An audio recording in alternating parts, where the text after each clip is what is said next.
Okay, welcome back to another Dynodaze video. As you can see, a lovely silver EP3 in the house. Let's find out what we're doing.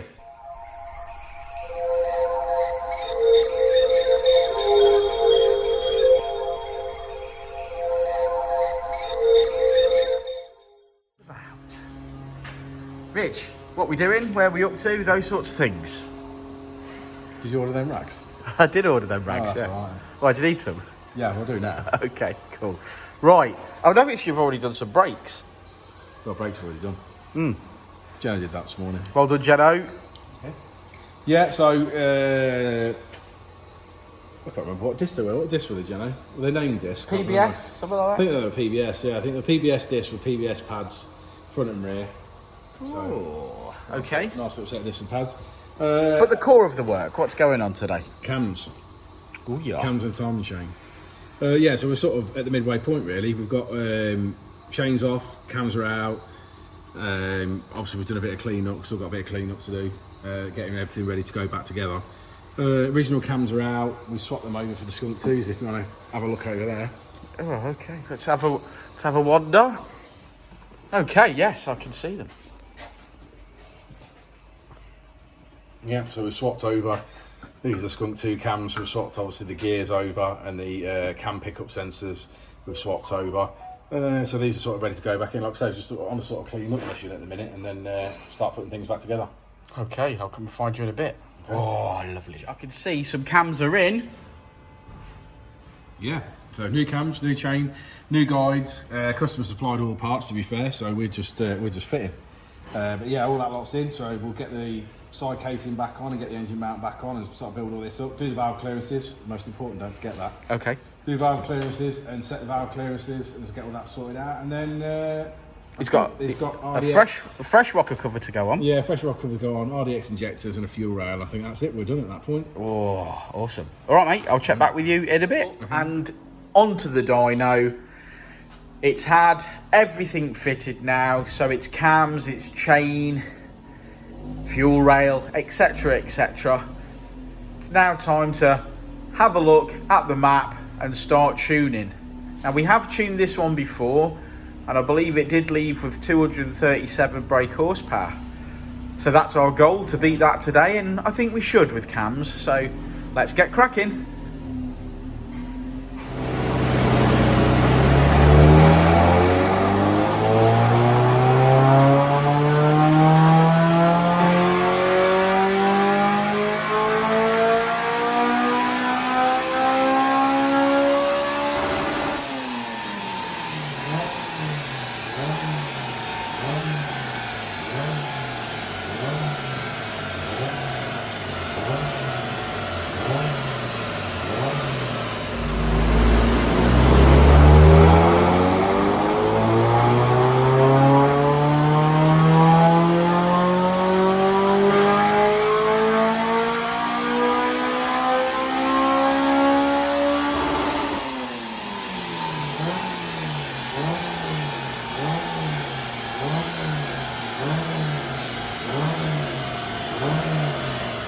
Well, this EP3 is back on the ramp, and our Jensen is fitting a Skunk2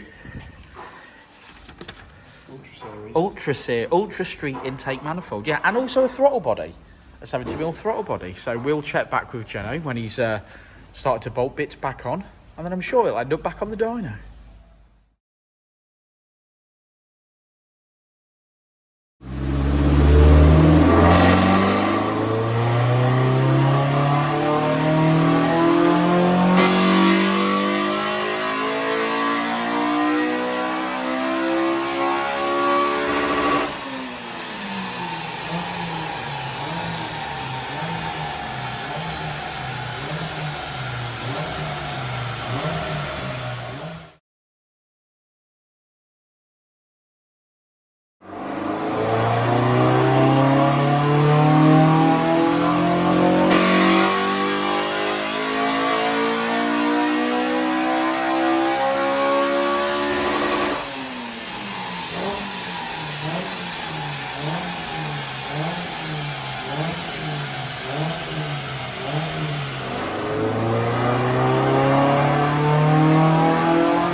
Okay, EP3 in the house, and it's been a long process, this one. Yeah, I wouldn't say it's been hard work, but it's not made power easy, this car. No, it's been one of those. Yeah, it seems weird. With the EP3s and the FN2s, they generally go really, really well, because you know sort of what mods you want to fit and how they go. So if you stick to that, they generally make good power. But if you get one that doesn't make power, my God, are they hard work. They are. You know what I mean? Like they really fight you, and sometimes it becomes almost impossible to find out what's going on and why it won't make power. If you have one that just won't make power, it just won't make power, and that's it. Yeah. So yeah, we sort of started off with fitting a set of Skunk2 drop-in cams, So doing the chain on it. customer had decided that he wanted Skunk2 drop-in cams. He'd purchased them himself. And we've done the chain and those cams. Yeah, so we did the chain, fitted the cams, did an oil and filter change on it, put it on the dyno, and it was making less power than it was originally when we mapped it. Now, when we mapped it originally, it had a Tegiwa 70mm 4:1 Decat and a copy inlet manifold, coupled with a, what kit was it again? Oh, it was the letterbox Tegiwa induction kit, which obviously we all know will flow, but like I say, it wasn't making good power at that point. In fact, it was actually making less than it when it left now us we previously. accept, don't we, that if you're going to go for cams, you're going to lose a bit in the mid-range. So we sort of accepted that as we started. Yeah, you generally would lose, say, 10 brake in the mid-range, but you gain 10 brake at the top end. So sure. We sort of thought to ourselves, well, okay, that's fair enough. So we sort of trading that off, aren't you, for the cam? Yeah, trading one off for the other. But no amount of mapping or no amount of trying to work around it would make any power. It was very much like you trying to map around a restriction. Yeah, map around a restriction. So we took the inlet manifold out, had a look at that. And when you look at these really cheap copy inlet manifolds, the ports are smaller than the stock manifold. They certainly are not as good as, obviously, you know, a genuine Skunk2 inlet manifold.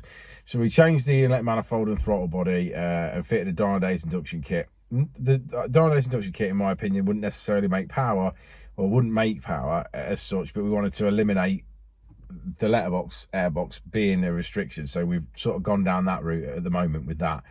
But we made power at that point, but it pretty much only put us a little bit over where we were originally. Yeah. You know, so we've almost sort of made a bit at the top end, and we sort of did lose a tiny bit in the mid-range, although we sort of held our own there, didn't we, really? We worked quite hard on that to try not to lose too much in the mid-range. And then we made a little bit up top. Now, again, even in my opinion, it's still a little bit disappointing for me. If this basically had a 2-inch primary manifold with a 3-inch collector and a 3-inch exhaust on it, I would like to see it make 260, is where I would like the car to be. 244.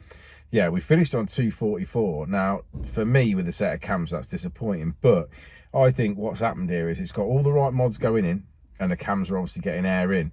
And I think what's happening is it's bottlenecking either at the collector on the Japspeed manifold, or the exhaust is actually full. I'm leaning more towards it's the manifold rather than it's the exhaust. Something I will say though, it's usually by the time somebody goes to cams, they've completed everything else. When I say completed, I mean good inlet manifold, good induction kit, good exhaust manifold, 3-inch exhaust system. Then I want more power, lads, and then they go for cams. Yeah, that's sort of not how this has gone. No. It didn't have the best mods of the exhaust side. We consider to be good. Maybe not 100% the best, but certainly good enough. On the intake side, those areas needed attention. So that's why we lent more towards that when we were struggling with power. Yeah. Thinking the engine's wanting more air and it can't get more air in, which it did. It has improved from the modifications we've done, but we just didn't see the top end numbers that we thought we were going to get. So a little bit, in my opinion, a little bit disappointed with this car. I mean, I don't think the customer's going to be disappointed. I'm saying I'm disappointed that we didn't make the numbers that we wanted. But I think moving forward, I think it's like I say, going for a good exhaust manifold with 2-inch primary, 3-inch collector, and I would possibly change it to 3-inch exhaust. Now, you're talking about solid fab and LA fab type style. Yeah, also Tegiwa do the vtec system now, don't they? I think there's a vtec 4:1 manifold, which is 3-inch, which goes with their 3-inch exhaust. So maybe that.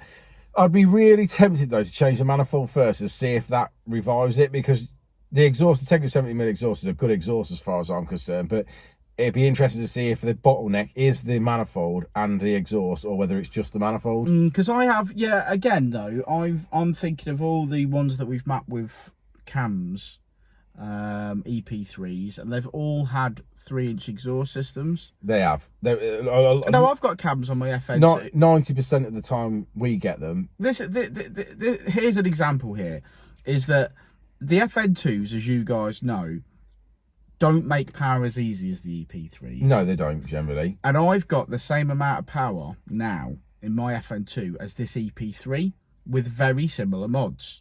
Yeah, because you have got a Tegiwa 70mm and you have got the Japspeed manifold and what's it. So now I've got an RRC, but a decent induction kit. Yeah. So we're talking like for like. These two cars are very similar modifications. Well, like I say, I'd like to think the EP3 would make more than. Yeah, I'm not saying that there's anything wrong in the sense. What I'm saying is we've mapped to the mods that are on this car, and I believe exhaust flow is now what's holding us back from that extra bit of power at the top. We've hit a limit, and you can't map past that. That's no. There's no magic button to press. No, but the trouble is sometimes, see, when the car comes here and they're right and they make 260, you map away and they leave, don't they? And everyone's happy. Yeah. But what I'm saying is, this is an example, like, if it's the 2.5-inch collector on the Japspeed that's causing the problem, and that's almost like, I mean, I know it's not to the same level, but it's almost like to the level we had the other week where they'd used the standard exhaust flange and then made a 2.5-inch custom exhaust on the back of it. No amount of exhaust behind that is going to change that one point where the restriction is. Agreed. So it's one of those, isn't it? It's... yeah, but if it was one of our own cars, that's what we'd be doing next. That's exactly what I'd be doing next. I'd be going for the manifold, and I'd go for the manifold first, and then I'd make the Tegiwa 70mm up to the 3-inch collector and see how that responded. And if the power came back and I didn't need the 3-inch exhaust, I'd leave it at that. At that point, you'd answered your question. Yeah, but if I didn't, then I'd want the 3-inch exhaust then to do it. But you know you're not going to buy one without the other. You're going to buy both because you're like, well, I need that to be right. Yeah. So you end up buying both. I think, like we always say, though, we map each car on its own merit. And whilst we have a lot... I mean, this is going to be a great car. It's going to be a fast car. What you're suggesting here is that you'd like to have seen more, and in your mind, you're looking for this problem. And I think that's moving forward. That's what we're trying to explain or get across in the videos, that each car is different. Doesn't matter if you've got even all the same modifications. The two cars are different. Yeah. You know, we could be... we theoretically here, we could be looking for an exhaust flow issue, and this could be a tired engine. Yeah, that's right. Yeah, you're totally right in that sense. But you can only look to see what's the next thing that might be a restriction. Yeah, so you've got to go through your variables. You've got to go through your variables. So if you had, like you say, you had that manifold and exhaust on there, you'd say, well, now it's got to be engine that's a bit tired, for example. You know what I mean? But, well, it is what it is, and that's what this car's producing, so... we'll be going back to the customer, I'm sure. Let's have a look at the graph. Let's have a look at the graph. And as Jensen unstraps the car, here is the graph, and we peak at 244.8, 245 brake horsepower, call that, 182 at the wheels. And there we have it. Code word for this one is Jeno. He's been here a year now, can you believe it? So congratulations to Jeno. What a lovely young man he is, very hardworking and smiling, and generally a credit to this team. So everyone give a thumbs up or a love you, Jeno, or something to say that Jeno, we love him and we're pleased for him to be here. Other than that, we'll see him on the next one, won't we, mate? Well, indeed. Code word, Jeno. I said it before and I'll say it again. Life moves pretty fast.